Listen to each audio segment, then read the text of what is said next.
Who do you think was that leader? Susie, Oh, on this, no, not me. what was it?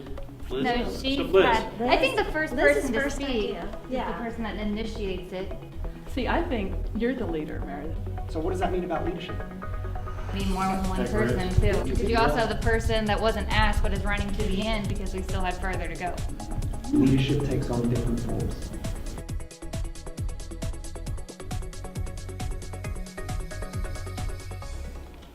Liz, do you have 3 things? I do.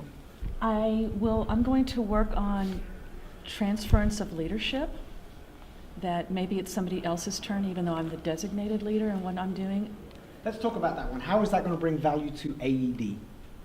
I think to give the AED organization that everybody's an owner in all of this. It's not just leadership from the top, it's horizontal leadership, and if we all own it, it's going to be a better organization.